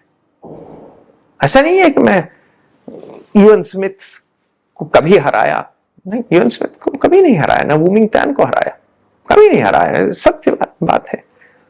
लेकिन मैंने गांडीव नहीं रखा और बेहतर हुआ, और हो सकता है आज के दिन कभी आमना सामना हुआ तो शायद हरा दे इस दफे 20 साल बाद। बिल्कुल धार देते रहे आप, बिल्कुल। तलवार ने धार देना बंद नहीं किया बाबू, भले ही तलवार तेज नहीं थी, लेकिन यह है कि धार देते रहे। जी सर। तो जैसा आप बताते हैं सर, इंडियन सिविल सर्विस वाला हमारे वहां धार नहीं देते हैं। जिस दिन नौकरी में लोग सेलेक्ट होते हैं उस दिन रख देते हैं गांडी, उस दिन गांडीव रख देते हैं और तलवार में जंग आने लगती है। फिर वही बाल पकड़ के द्रौपदी को लाना, कितने हाँ, झड़क बिल्कुल, लेते हैं। वो काम ही यही है, द्रौपदी का बाल पकड़ के लाओ, चीर करो, यही काम है। तो देश सेवा वगैरह तो कोई नहीं करता है। यहाँ तो वो चीज मैंने सीखी ऑक्सफोर्ड में कि आपको रोज मेहनत करनी है, और जिस दिन आप मेहनत करना बंद किए उस दिन आपसे आगे कोई निकल आएगा। सर यहाँ जैसे आईएएस आईपीएस या इंडियन सिविल सर्विस में सिलेक्शन होता है तो मुश्किल से महीने के 40-50 हजार रुपए मिलते हैं। नहीं, अब तो ज्यादा मिल रहे हैं भाई। नहीं, प्रोबेशन पूरा होने के बाद तो 2 लाख के आसपास हो जाते होंगे। अच्छा, मुझे नहीं तो पता। अंडर ट्रेनिंग इतना पैसा नहीं मिलता। और एक बंदा जिसका बेटा आईएएस बना है, या महिला है कोई जिनका बेटा बना है, या परिवार में ही इतनी खुशी आ जाती है कि पता नहीं क्या हो गया, जबकि उसे एक बड़े चैलेंज के लिए एक नौकरी मिली है कि आपको लोगों का जीवन स्तर सुधारना है। नहीं, देखिए, आप, मैं आपसे ये कहूंगा कि ये कॉलोनियल नौकरी की जरूरत क्या है? आप ऊपर क्यों देख रहे हैं? ये भगवान है भैया। हाँ, तो मानसिक तौर पे विज्ञापन यहाँ पे भर जाते हैं कि साहब फलान जी लॉर्ड में कॉले जी लिफाफा बना के चले गए, आप उसी में नाच रहे जी। वो देखिए, उन्होंने 2 खाना बनाया, एक मालिक का खाना, एक नौकर का खाना। अपने यहाँ तो ये सिस्टम नहीं है, अपने यहाँ कोई ब्रिटिश एडमिनिस्ट्रेटिव सर्विस नहीं है। जी बिल्कुल ठीक। फॉरेन एंड कॉमनवेल्थ ऑफिस अलग रिक्रूट करता है, वो डिबेटर लेके आता है यूएन स्मिथ जैसा। जी ठीक। ट्रेजरी अलग रिक्रूट करती है। हमारे साल की टॉपर सारा मोनरो ट्रेजरी में है, सेक्रेटरी है जी। 45 साल उम्र होगी ज्यादा से ज्यादा, 45 भी नहीं है, होगी 42-43 जी। ठीक। यहाँ तो 60 साल पे ही बनोगे, परफॉर्मेंस का कोई तुक नहीं है, टाइम बाउंड है प्रमोशन। और हमारे साल की टॉपर थी और गजब दिमाग है। सर एक मैं और फिर सिविल सर्विस अलग रिक्रूट करती है। तो उन्होंने बनाया मालिक का खाना, आपको दिया नौकर का खाना। अगर आप आजादी के बाद नौकर का खाना खा के खुश हैं तो आपकी मानसिक गुलामी। ये बदलिए, सिस्टम बदलिए। क्यों ऐसा है कि अरे ये हो गया? आप देखिए, मैं छोटी सी चीज पूछता हूं। आज के दिन भारत का कोई शहर बड़ा सुंदर है, कूड़ा कचरा नहीं है। देखिए, मैं अभी आया हूं जयपुर, बड़ा अच्छा शहर है, खूब टूरिस्ट थे, ट्रेन में निकला, कचरा पड़ा हुआ है सड़क के किनारे जी। मैं आपसे पूछ सकता हूं, आपको पता है कचरा कौन हटाता है? किसकी जिम्मेदारी है? नगर निगम की। किस आदमी की? भाई, अगर आपका मेयर सिस्टम है, मेयर का काम क्या है? कचरा हटाना, स्कूल चलाना, जी। पानी जी। मलमूत्र जहां जाता है, सीवेज, और क्या, लॉ एंड ऑर्डर। आपको पसंद नहीं है, निकाल दीजिए आप। यहाँ तो मेयर इतना नहीं है। यहाँ क्या है, कोई आईएएस होगा, आपको नाम भी नहीं पता है। जी बिल्कुल। लेकिन अरे उनका काम ये नहीं, उनका काम ये नहीं है, उनका काम है लूटना। क्योंकि अंग्रेज वैसा ही बना के गए, सारा पावर देके गए। और कहावत क्या है? Power corrupts and absolute power corrupts absolutely. जब आपकी अकाउंटेबिलिटी ही नहीं है तो आप क्या देश सेवा नौटंकी, अपने से झूठ क्यों बोल रहे हैं हम? लोग परीक्षा लिखते हैं सत्ता के लिए, 99% लोग। परिवार खुश होते हैं क्योंकि बेटे के हाथ या बिटिया के हाथ सत्ता आ गई, सोने की मुर्गी आ गई अब। बेटा अगर आ गया तो दहेज खूब लेंगे परिवार वाले, सत्य है जी बिल्कुल। उसके बाद कमाने वाले, नोएडा लैंड स्कैम देखिए, Jayant Sinha principal auditor general थे यूपी के, जी बिल्कुल। इतनी मोटी रिपोर्ट लिख के गए हैं वो। कितने 1000 करोड़ का स्कैम है, लैंड स्कैम। कितने आईएएस जेल गए हैं? 0। मैं तो कहूंगा योगी जी से, अगर सुन रहे हैं वो, भैया करिए ना इंक्वायरी। आपने 2-4 फॉरेस्ट गार्ड डिसमिस किए, भेजिए कुछ आईएएस को जेल। अजगरों को आप जेल नहीं भेज रहे, और चूहों को आप जो है, एक आध चूहों को मार दे रहे हैं। ये उचित बात नहीं। बाज बच रहे हैं, चिड़ियाएं मारी जा रही हैं। बाज बच रहे, चिड़ियाएं मारी जा रही। और योगी जी तो ईमानदार आदमी है, तो कम से कम उन्हीं से तो आशा है। सर यहाँ जैसे पुलिस का आप सिस्टम बता रहे थे, तो एक इलाहाबाद हाई कोर्ट के जस्टिस हुए एएन मुल्ला, हाँ, बड़े आदमी थे। हाँ, इन्होंने कहा था कि भारतीय पुलिस डकैतों का सुसंस्कृत समूह है। देखिए, आप सोचिए कि सिस्टम कैसा बनाया अंग्रेजों ने। जी। डीएम और एसपी को दिया बहुत बड़ा बंगला, हाँ, बहुत बड़ा राजसी बंगला। देखिए, प्रेसिडेंट हाउस लॉर्ड साहब का घर था जी। इतना बड़ा बकिंगम पैलेस नहीं है। हाँ, दुनिया का सबसे बड़ा रेजिडेंशियल हाउस है। हाँ हाँ, मैं तो जो है सुनील त्रिवेदी को भी ये बोला, जो कि प्रेसिडेंट के स्पीच राइटर हैं, ये टैक्स पेयर पे ऐश हो रही है वहां सबकी। जी। मोर नाच रहा है, ये वो, कोई गलत बात नहीं है कि चलिए एक अच्छा घर हो, लेकिन ये तो अति है। जी। और बनाया क्यों? क्योंकि जनता को ये दिखाने के लिए कि देखो कितना ऐश्वर्य है, कितनी हमारी प्रभुता। अच्छा, तनख्वाह वगैरह अच्छी दी उनको, फैसिलिटी खूब दी, नीचे के मुलाजिमों को कुछ नहीं दिया। तो नीचे का मुलाजिम कैसे जीता था? लूट मार करके। यही नाइजीरिया में किया, यही कीनिया में किया, यही मलेशिया में किया, जहां कॉलोनी थी, जहां हर कॉलोनी में यही किया। जी। तो जब ज्यादा लूटमार हो जाती थी तो वो गोरे साहब के पास आता था न्याय के लिए। तो उसके मन में यही बैठ गया कि न्याय तो गोरा साहब देता है, बड़े बंगले वाला। हाँ। वो आज तक चल रहा है। सारी फैसिलिटी आईएएस आईपीएस की है। पुलिस वाले से पूछिए, अभी मैं पुलिस वालों से बात करके आया हूं, सिपाहियों से, ड्यूटी बहुत ज्यादा है, कोई छुट्टी नहीं मिलती है, बाथरूम तक नहीं है ठीक, अलाउंस ठीक नहीं है। अभी भी साइकिल अलाउंस यूपी में मिलता है, मोटरसाइकिल अलाउंस कम से कम कर दें, सब मोटरसाइकिल से आते हैं। जी जी, बिल्कुल ठीक है, आप तो पुलिस वाले को, बेचारे को बंधुआ मजदूर की तरह रख रहे हो जी। और फिर आप आश्रय करते हो भक्ति भाव में, आईएएस हमें बचा लेगा। वही जैसे पंडित जब महमूद गजनी सोमनाथ तोड़ने वाला था, इतने अंधविश्वासी थे, वो प्रार्थना कर रहे थे कि अभी भगवान प्रकट होंगे, भस्म कर देंगे गजनी को। 100 लोग थे और हजारों पंडित थे वहां। अरे मर भी आते तो टूट पड़ते, 2-4 को तो मार लेते। तो वो जब तक मानसिकता में नहीं बदलाव आएगा कि ये तो हमारा टैक्स पेयर मनी है, बाबू तुम्हारा बंगला हमारे पसीने की कमाई से जा रहा है, तो बाबू इतने बड़े बंगले में क्यों, इतना गाड़ी क्यों है? हर जगह लिखा रहता है, यूपी बिहार में खासकर, अधिकारी। भाई कर्तव्यकारी क्यों नहीं नाम है? क्या बात है, मात्र अधिकार है इन लोगों के। तो मैं नहीं कह रहा अच्छे अफसर नहीं, बड़े अच्छे अफसर। अभी मैं अपने मित्र बैचमेट से मिलकर आया हूं, सुरेंद्र भगत से, गजब अफसर। इस तरह मैं कई नाम ले सकता हूं। मेरे गुरु पुराने जो हैं आदित्य मिश्रा, बड़े अच्छे अफसर हैं, land port authority of India चला रहे हैं। इस तरह मैं जो है 20 नाम ले सकता हूं। फॉरेन सर्विस में विक्रम दोराई स्वामी हैं, लंदन में हाई कमिश्नर हैं, बड़े अच्छे अफसर हैं। लेकिन आप अच्छे अफसरों का नाम उंगलियों पे ले सकते हैं, अधिकांश लोग क्या कर रहे हैं? वही चीरहरण। मतलब यहाँ का जो सिस्टम है वो ऐसा है कि आपको पैसे कमाने हैं तो अलग से आपको कोई एफर्ट करने की जरूरत नहीं, बना बनाया सिस्टम है, और ईमानदार होना है तो फिर आपको संघर्ष करना। बिल्कुल, देखिए वो इसलिए है ना, इतना पावर है। वही बार बार मैं कहूंगा, power corrupts and absolute power corrupts absolutely. बिल्कुल, इतनी सत्ता है, कोई आपकी अकाउंटेबिलिटी है ही नहीं। सबको पता है प्रमोशन मिलना ही है, टाइम बाउंड, सबको पता है, करें या ना करें, बल्कि कुछ करें तो ज्यादा खतरा है, फंस जाए, कुछ ना करें बैठे रहें। जमीन के मामले में तो खूब घूस है।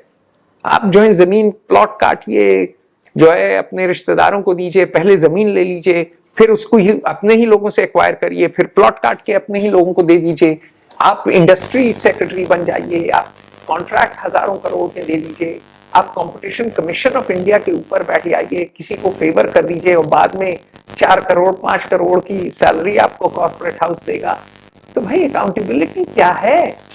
ये सुपर एलीट है भाई। इंग्लैंड में तो इस तरह नहीं है कोई एलीट।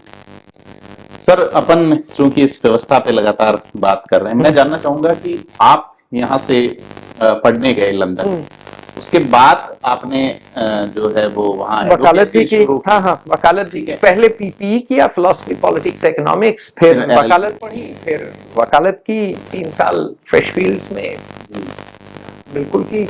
इससे पहले एक सवाल मैं इसी से करना चाहूंगा कि ये जो आईएएस हैं इनमें आपस में भी कोई राइवल चलती है या सारा आपस में हाड़ मास के आदमी है, बिल्कुल चलती है भाई। कोई सेक्रेटरी, दो लोग अगर कैबिनेट सेक्रेटरी बनना चाहेंगे या चीफ सेक्रेटरी बनना चाहेंगे तो एक दूसरे के जो है खाने में जहर घोलने की और कोशिश दो करेंगे। तरह के आईएएस होते हैं हमारे यहाँ पे, एक प्रमोटिव होते हैं और एक डायरेक्ट होते हैं। प्रमोटिव है, देखिए कई तरह के हैं। आजकल तो लोगों को इस बात पे बड़ी रंजिश है, कोई बोलता नहीं है पब्लिक में, पर रंजिश है कि भाई 50% रिजर्वेशन है, तो कई लोगों को ये भी लगता है कि भाई हमसे कम नंबर पाके आईएएस में बैठे हैं और सारा पावर है, तो रंजिशें बड़ी हैं। उसके बाद स्टेट सर्विस से लोग प्रमोट होके आते हैं आईएएस में। वो जूनियर रिलेटिवली मतलब जूनियर लेवल पे निपट जाते हैं, वो कभी चीफ सेक्रेटरी थोड़ी बनेंगे स्टेट या कैबिनेट सेक्रेटरी। तो बड़ा ही हायरार्किकल सिस्टम है जिसे कहिए, बिल्कुल ही जातिवाद है, घनघोर जातिवाद है। तो सर मैं ये आगे की कहानी जानना चाह रहा हूँ। फेयर ऑब्जर्वर जो है, जो आप चला रहे हैं वहां पे एक जो पत्रकारिता में मुड़ गए, पहले अफसर थे, फिर अब पीपीई किए, उसके बाद वकालत करने लगे और उसके बाद में अब आप पत्रकारिता में। और मुझे जहां तक ध्यान है कि वॉशिंगटन डीसी में एकमात्र इंडियन या जो भूरे व्यक्ति का एक अपना सेटअप है। और अतुल सिंह जी के बारे में मैं ये कहूँ, आपके बहुत सारे वीडियोस मैंने देखे हैं, तो उसमें जब आप विदेश में बोलते हैं तो आप सिर्फ देश की तारीफ करते हैं। यहाँ व्यवस्था को ये क्या कहानी है कि अतुल सिंह जब विदेश में बोलते हैं तो उनके लिए इंडिया नंबर 1 है सर, और यहाँ बैठते हैं तो ये आलोचना की जो आपकी कला है सर, मैं इसकी धाप देता हूँ। देखिए साहब, दो चीजें हैं। देखिए मैं पहले सरकारी नौकर था जी। मैं अपने को नौकरी कह रहा हूँ। मेरे एक गुरु हैं संजीव चोपड़ा, जो LBSNA के डायरेक्टर रिटायर किए, मेरे इंस्ट्रक्टर थे जी। लाल बहादुर शास्त्री, लिखते भी हैं फेयर ऑब्जर्वर में। हाँ, नेशनल एकेडमी ऑफ एडमिनिस्ट्रेशन में IAS अफसर थे। उनको बड़ी आपत्ति हो जाती है, बोलते नौकर मत बोलो। लेकिन है तो सरकारी नौकर, कर्तव्यकारी बोल देते, लेकिन सरकारी नौकरी की और रास नहीं आई। क्यों? क्योंकि आप ताले पड़ जाते हैं आपकी जबान पे। ठीक है, घोड़ा बंगला गाड़ी मिलता है, सत्ता थोड़ी बहुत मिल जाती है लाल बत्ती वाली, छोट भैया नेता की तरह आप हो जाते हैं। ठीक है, बिल्कुल डीमेलो की तरह, याद है जाने भी दो यारों। हाँ बिल्कुल, डीमेलो क्या था? ये सब सर था। हाँ। ये स्विट्जरलैंड का केक है, थोड़ा खाओ थोड़ा फेंको, बहुत मजा आएगा। तो आप डीमेलो हो जाइए, खाइए पीजिए, ऐश करिए। साढ़े नाल रहोगे तो ऐश करोगे। जी सर। तो बिल्कुल मजा नहीं आया, रास नहीं आया, क्योंकि देखा कि जो काम करना चाहते हैं कर नहीं सकते हैं, और कानून तो अंग्रेजों के हैं, सिस्टम अंग्रेजों का है, वो कबूल नहीं था। फिर अंग्रेजों के यहाँ गए तो सोचा भाई प्राइवेट में नौकरी करें, मेरिट होगी, और है मेरिट। लेकिन यही देखा कि हम तो रईस लोगों को और रईस बना रहे हैं सिटी ऑफ लंदन में, और कर क्या रहे हैं? ठीक है, लोग बड़े काबिल हैं, लोग बड़े मेहनती हैं, लेकिन अंत में काम क्या है, अर्थ क्या है जीवन का? मैंने सोचा कि यार कोई चीज शुरू की जाए, अपना काम किया जाए। तो मैंने देखा पत्रकारिता में खासकर, अगर आप देखिए दुनिया की कहानी हमने अंग्रेजों की जबानी सुनी है। आप कोई भी अंग्रेजी अखबार उठा लीजिए भारतवर्ष में, कोई भी, इंडियन एक्सप्रेस न्यूयॉर्क टाइम्स को रिप्रिंट कर रहा है जी, इकोनॉमिस्ट को रिप्रिंट कर रहा है वर्ल्ड अफेयर्स पे। अर्जेंटीना पे आर्टिकल होगा, देखिए न्यूयॉर्क टाइम्स का लिखा हुआ, अमेरिकी जो लिख रहे हैं। ठीक, मैं कॉलेज चले गए, अपनी आद औलादें छोड़ गए, सिर्फ IAS IPS नहीं है, हमारी इंग्लिश स्पीकिंग मीडिया है। सबको भूरे साहब का, कॉलोनियल क्लब्स का बुखार है जी। जिम खाना में हम जाएगा, दिल्ली गोल्फ क्लब जाएगा, इंडिया इंटरनेशनल सेंटर जाएगा, हम इंटरनेशनल बनेगा। बनते कुछ नहीं है जी। वही नौकरों के बीच खुश रहते हैं, बेरे आ जाते हैं, कबाब दे आते हैं जी, ठीक है, विस्की और सोडा पी लेते हैं, खुश रहते हैं, बच्चों को विदेश भेज देते हैं। लेकिन अहम बात यह है कि अपनी सोच नहीं है। आप क्या सोचते हैं अर्जेंटीना के बारे में? और आपने कभी सोचा अर्जेंटीनियन क्या सोचता है अर्जेंटीना के बारे में है? तो मैं कहा भाई दुनिया की कहानी हमने हमने अंग्रेजों की जबानी सुनी, दुनिया की कहानी अब दुनिया की जबानी सुनते हैं। तो हमने फेयर ऑब्जर्वर शुरू किया और हम विकिपीडिया से बड़े प्रेरित हुए थे और जिमी वेल से हम मिल चुके थे जो फाउंडर है। मैं बात कहूंगा इस मामले में मैं काफी दाद दूंगा अमेरिका की, यूरोप की, कि जो नए काम करते हैं लोग, जो अन्वेषण करते हैं, जो इनोवेटर होते हैं, एंटरप्रेन्योर होते हैं, उनकी बड़ी इज्जत होती है। जी बिल्कुल। अब जाते हैं तमाम एकेडमीज में, हर जगह जाते हैं, नहीं कई जगह जाते हैं, देश विदेश जाते हैं, अमेरिका में हर जगह जा चुके हैं, इंग्लैंड में जा चुके हैं। FBI CIA से भी आप भाई CIA के तो रिटायर्ड अफसर लोग हमारे साथ संवाद करते ही हैं। हमारा पॉडकास्ट ही है द डायलेक्टिक। बिल्कुल। गाजा पे हमारा विश्लेषण सुन लीजिए हम दोनों का। तो ऐसा तो है नहीं कि बहुत ज्यादा IPS अधिकारी गए हों और मेरी तरह जियोपॉलिटिक्स पे काम कर रहे हों। लेकिन मैं बात क्यों छेड़ रहा हूं? कि बात मैं इसलिए छेड़ रहा हूं कि हम किसी गोरे आदमी को बुला लेंगे, लेट आएंगे उसके सामने, खासकर हमारे साहब लोग, लेकिन बुरे साहब है ना तो हीन भाव बहुत है। मैंने कहा कि ये जो है गोरों का दबदबा, जो अंग्रेजों का दबदबा, ये बदलना है। हम दुनिया की कहानी दुनिया की जबानी सुनाएंगे, हम कीनियन को भी छापेंगे, हम अर्जेंटीनियन को भी छापेंगे, हम मंगोलियन को छापेंगे, हम मोरक्को वाले को छापेंगे, हम जर्मन को छापेंगे, हम ऑस्ट्रेलियन को छापेंगे, हम कैनेडियन को छापेंगे, हम साउथ अफ्रीकन को छापेंगे। तो जैसे हमारे यहाँ कई देवी देवता रहे हैं, हमारे यहाँ एक नहीं रहा है कि ये किताब है यही भगवान का शब्द है। बाइबल तो यही है ना जी, Bible this is the word of God. कुरान क्या है? कुरान क्या है कि भाई मोहम्मद गए पहाड़ पे, गैब्रियल जो है उनके वो थे हॉटलाइन कनेक्टर, टेलीफोन ऑपरेटर, उन्होंने उनको अल्लाह मियाँ से मिला दिया और अल्लाह मियाँ ने जो बोला वो कुरान में है, वही फाइनल वर्ड है। और तो ऐसा हो गया कि बिल गेट्स आखिरी किताब, इसके बाद कुछ अपडेट ही नहीं हो सकता। तो यही हो गया, बिल गेट्स अगर कहते हैं कि बेटा यही है माइक्रोसॉफ्ट ऑफिस का फाइनल वर्जन, और आने वाली सब पुश्तें यही इस्तेमाल करेंगी जी। तो वो जिसे कहें कि जूडियो क्रिश्चियन से ज्यादा एब्राहमिक ट्रेडिशन के तो हम भाग हैं नहीं। उन्होंने कहा कई परिपेक्ष हैं, कई विकल्प हैं, कई दृष्टिकोण हैं, हमारे कई देवी देवता हैं, हमारे एक और जो हैं हमारे पास जैन हैं, दिगंबर। जी सर, तो फेयर ऑब्जर्वर पे अपनी बात चल रही है कि फेयर ऑब्जर्वर आपने लोगों की बात उन्हीं की भाषा में, उन्हीं के शब्दों में, पूरी दुनिया के तमाम देशों से, उन्हीं की भाषा तो नहीं, उनके शब्दों में, उनके शब्दों में जी। अर्जेंटीना, जैसे आप टाइम्स ऑफ इंडिया का उदाहरण लेते हैं या इंडियन एक्सप्रेस का लेते हैं, तो जितनी अंग्रेजी मीडिया है पुरानी कॉलोनियों में, भले ही वो भारत में हो, पाकिस्तान में हो, कीनिया में हो, नाइजीरिया में हो, मलेशिया में हो, वो दोबारा छापती है द न्यूयॉर्क टाइम्स को, इकोनॉमिस्ट को। तो उसमें क्या है, द इकोनॉमिस्ट आपको अंग्रेजों के नजरिए से, अंग्रेजों के प्रिज्म से, अंग्रेजों के चश्मे से दुनिया दिखाता है। न्यूयॉर्क टाइम्स तो अमेरिकी चश्मे से दिखाता है जी। तो हमने ये कहा कि भाई अगर अर्जेंटीना की आपको समझ करनी है तो ठीक है, आप अंग्रेज की भी जो है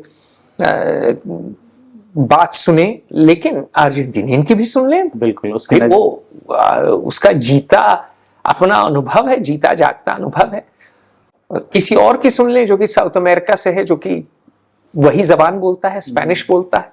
तो हमारा विकल्प यही है कि आप जो हैं, ये जो गुलामी चली आ रही है, मानसिक गुलामी, वही जो मैंने कहा ना, लिफाफा जो लॉर्ड मैकॉले आपका बना के गए, उसके अंदर से निकलिए साहब, उसके बाहर निकलिए। एक बहुत बड़ी दुनिया है, देखिए जी जी, दुनिया को कई नजरियों से, कई चश्मों से। जो लोगों ने जो वर्जनाएं तय की है उन्हें तोड़िए आप। ये बात है, लोगों ने नहीं कही, आपके जो मालिकों ने तय की है, जो आपके लिए आईएएस आईपीएस बना के गए, जो आपके लिए बड़े बड़े कॉलोनियल क्लब बना के गए, जो आपको अंग्रेजी मीडिया दे के गए, उसका कुछ फायदा है। अंग्रेजी जबान का फायदा अवश्य है, दुनिया के बारे में पता चलता है। हम भी अंग्रेजी में ही छापते हैं, हालांकि अब हिंदी में भी कर रहे हैं, फ्रेंच में भी करेंगे।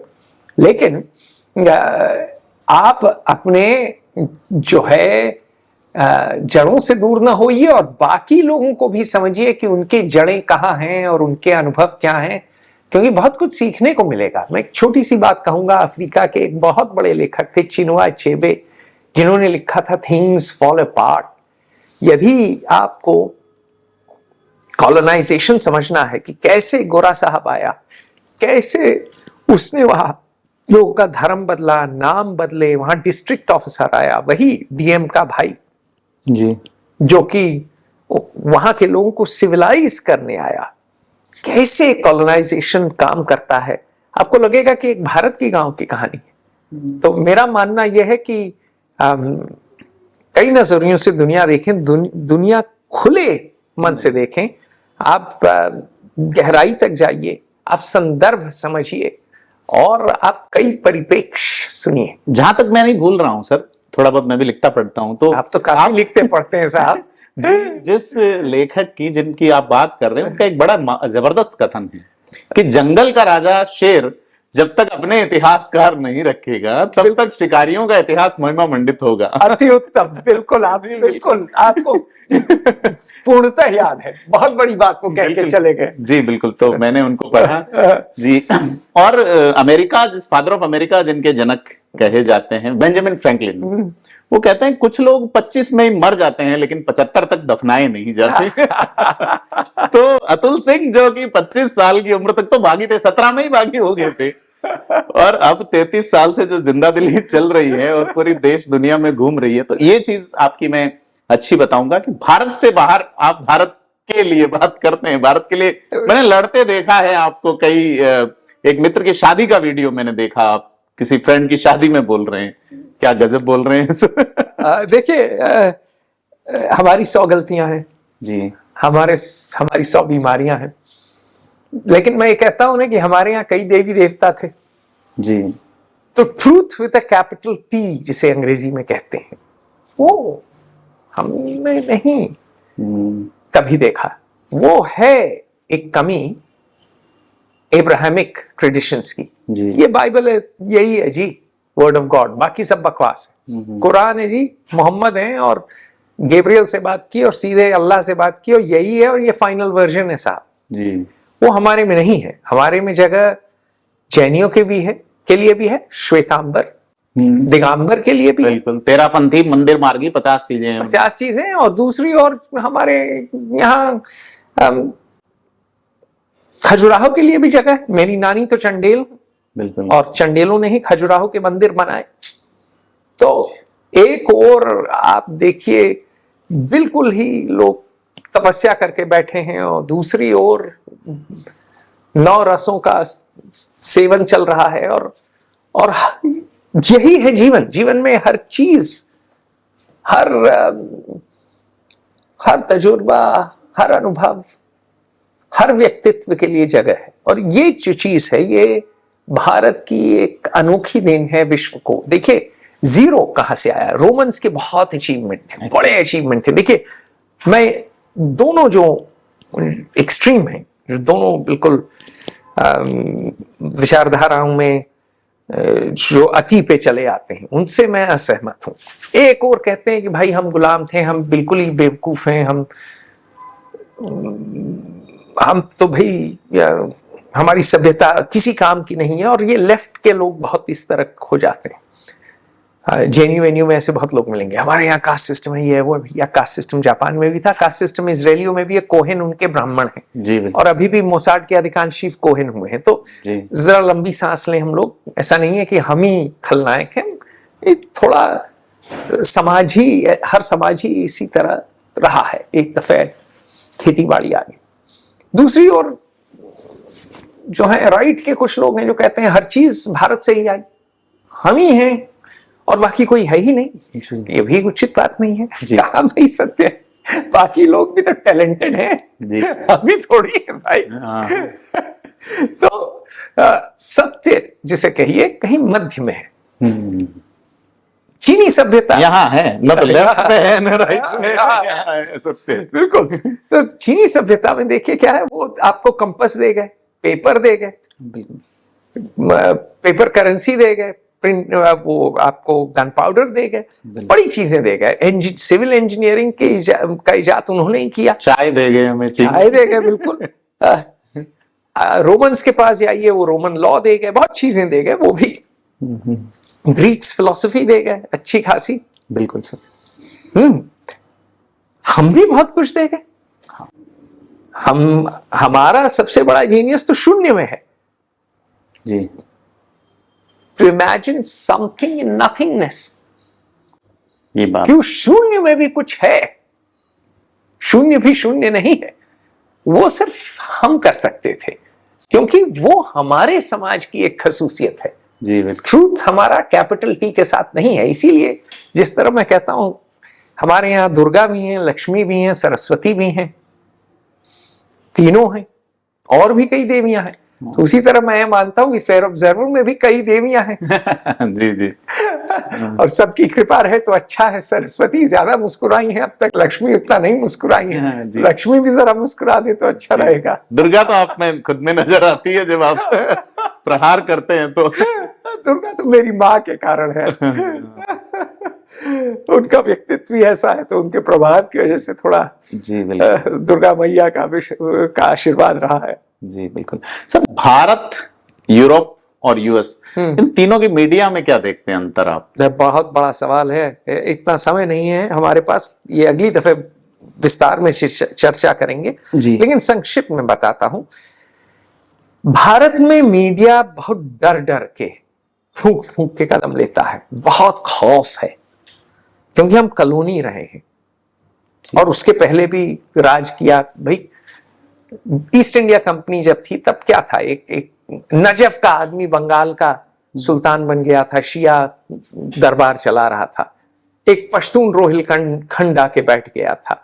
ईरान का आदमी अवध पे राज कर रहा था। कह सकते हैं आपकी गंगा जमनी तहजीब, लेकिन सीधी बात यह है कि जो लुटेरा, जो दबंग, जो जाबाज कहीं से भी, मिडिल ईस्ट से, सेंट्रल एशिया से, अफगानिस्तान से ठान लेता था, वो हिंदुस्तान में आकर राजा बन जाता था तलवार की नोक पे। जी।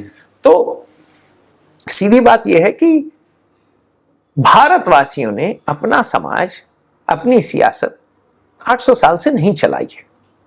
जी। सत्य वचन यही है। अब वामपंथी लोग इस पे नाराज हो जाते हैं जी। लेकिन सत्य है। ठीक है, शिवाजी आए, बाजीराव आए, रंजीत सिंह आए, 2 इंडिजिनस एम्पायर आए मुगलिया सल्तनत के गिरने के बाद, लेकिन वो ईस्ट इंडिया कंपनी से हार गए। जी।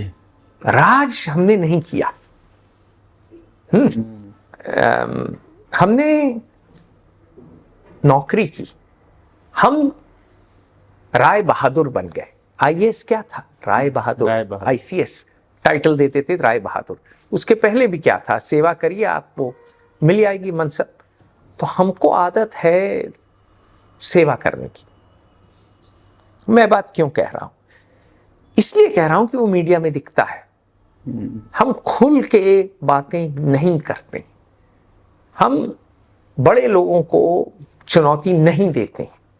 यूरोप में फ्रेंच रेवोल्यूशन का इतिहास है, यूरोप में, इंग्लैंड में भी कार्टून का इतिहास है। प्राइम मिनिस्टर को लोग उल्टा टांग देते हैं। जेरेमी पैक्समैन ने स्क्रीन पे टोनी ब्लेयर को कई दफे उल्टा टांग दिया। माइकल हावर्ड से 17 दफे पूछा, इंटरप्ट करके पूछा, I am going to be frightfully rude, did you threaten to overrule him? मतलब आपने धमकी दी कि नहीं दी? 17 दफे पूछा, छोड़ा नहीं। तो हम में वो चीज नहीं है, हम झुक जाते हैं। अभी भी गुलामी की बू आती है भारतीय प्रेस से, और भारत की जो अंग्रेजी प्रेस है उसमें तो और गुलामी है जी। उसमें अथाह गुलामी है। वो गोरे आदमी के सामने लेट जाते हैं जी। आप जाएंगे इंडियन एक्सप्रेस या टाइम्स ऑफ इंडिया, तो आपके साथ वो ऐसे व्यवहार करेंगे जैसे आप नीची जात के हैं। क्यों? क्योंकि आप हिंदी भाषी हैं। क्योंकि हिंदी, तमिल, बांग्ला ये सब तो भाई दोयम दर्जा मानते हैं। बिल्कुल साहब, बिल्कुल। और न्यूयॉर्क टाइम्स को आप दोबारा छापेंगे, आप अर्जेंटीना पे किसी अर्जेंटीनी अखबार को नहीं छापेंगे, आप फेयर ऑब्जर्वर को नहीं छापेंगे, लेकिन आप गोरा साहब जो कहेगा वो छापेंगे। तो हीन भाव बहुत ज्यादा है। जो लोग इंडिया इंटरनेशनल सेंटर, ये दिल्ली गोल्फ क्लब, जिम खाना में बैठते हैं, नारियल हैं, बाहर से भूरे अंदर से सफेद और हीन भाव से ग्रसित। क्या बात है।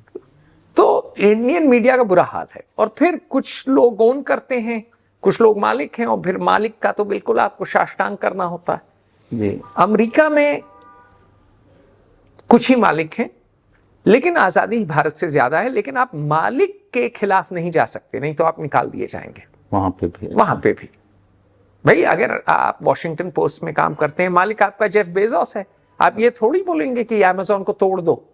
बोलेगा अच्छा बच्चू, भले ही आपका विश्वास हो कि अमेज़न बहुत बड़ी हो गई है, जिस तरह टेडी रूजवेल्ट ने बड़ी बड़ी कंपनियों को तोड़ के छोटी छोटी कंपनियां किया, इससे कंपटीशन हुआ, इससे अमेरिका के अर्थशास्त्र को बहुत लाभ हुआ, कि अर्थव्यवस्था को बड़ा लाभ हुआ। आप भले ही, यदि आपका ये विश्वास है, आप बोल नहीं सकते। तो वहां क्या है कि डर है पैसे का, हमसे कम है पर है जी। नेताओं का डर नहीं है वहां। मतलब यूरोप में थोड़ा ठीक है इस यूरोप में उनके साथ मुसोलिनी और हिटलर और फ्रैंको और स्टालिन का भूत अब तक जिंदा है। हाँ, लगता है राजा निरंकुश हो गया तो फिर गैस चैम्बर चल हो गया तो क्या होगा। जी बिल्कुल। तो इसलिए यूरोप की मीडिया पब्लिकली फंडेड है, लेकिन ऑटोनोमस है, बीबीसी की तरह। उसके बायस हैं, कोई दूध का धिला नहीं है जी। लेकिन यूरोप की मीडिया अपने नेताओं को जो है सूली पे टांगे रहती है। वहां ये नहीं है कि डीएम साहब और एसपी साहब, आईएएस और आईपीएस, धृतराष्ट्र, अरे वो दुर्योधन और दुशासन मुझे याद हो गया, आएंगे पिक्चर देखने, और पिक्चर रुकी रहेगी 10-15 मिनट, चूंकि साहब नहीं आए हैं। और जब पिक्चर चलेगी, ये हमारे समय होता था, पता नहीं अब होता है कि नहीं, काजू किशमिश आ रहा है, कोका कोला आ रहा है, तो ये सब नहीं हो सकता, क्योंकि वहां अंकुश है मेयर पे भी। तो अंकुश इस कारणवश है क्योंकि वहां अखबार आपकी बखिया उधेड़ देते हैं। तो मुझे, और ये मैं वेस्टर्न यूरोप की बात कर रहा हूं, पश्चिमी यूरोप, पूर्वी यूरोप तो खैर कम्युनिस्टों के अंदर था। रूस एक तरह से यूरोप का भाग भी नहीं है वहां, तो हम देख ही रहे हैं क्या हो रहा है। यूक्रेन भी चोरों की नगरी है, चोरों का देश है जी। चोरों का गिरोह उसको चलाता है, तो उसकी भी बात ना करें। लेकिन अगर आप देखें, स्पेन में एल मुंडो है, एल पाइस है, फ्रांस में भी कई अखबार हैं, लमोंड है, जर्मनी में तो बहुत हैं, सुडाइशे ज़ाइटुंग है, डी साइट है, अच्छे अच्छे अखबार हैं। तो बैंड बजाए रखते हैं। तो इस वजह से वहाँ प्रजातंत्र द्वितीय विश्व युद्ध के बाद ठीक चला है जी। पर वहां भी अब दिक्कतें आ रही हैं। तो कभी कोई विश्व में स्वर्ग नहीं होता है, आपको हमेशा चौकन्ना रहना पड़ता है। जी बिल्कुल। तो मीडिया पे आपने बताया, मैं किसी का कोट पढ़ रहा था कि जब भारत में प्रेस सेंसरशिप लागू हुई तो इंदिरा गांधी ने मीडिया को कहा कि आप घुटनों पे आ जाइए, और भारतीय मीडिया घुटना छोड़िए रेंगने लग गया। हाँ, सत्य वचन है। इंदिरा गांधी ने तो सबको जेल में ही डाल दिया था, उन्होंने क्या नहीं किया था। जी बिल्कुल। फौज में जनरल भगत को सुपरसीड कर दिया, तो बिल्कुल तानाशाह थी। चलो सर, लंबी बात हुई आपके साथ, आपने इतना मेहनती और महत्वपूर्ण टाइम हमें दिया, उसके लिए बहुत बहुत धन्यवाद। और उम्मीद करते हैं आप इस बार जब इंडिया वापस आएंगे तो और भी लंबी बातें आपसे तफसील के साथ करेंगे। बिल्कुल। Thank you sir. थिंक 360 के साथ जुड़ने के लिए आपका बहुत बहुत आभार। Thank you. धन्यवाद। Thank you sir.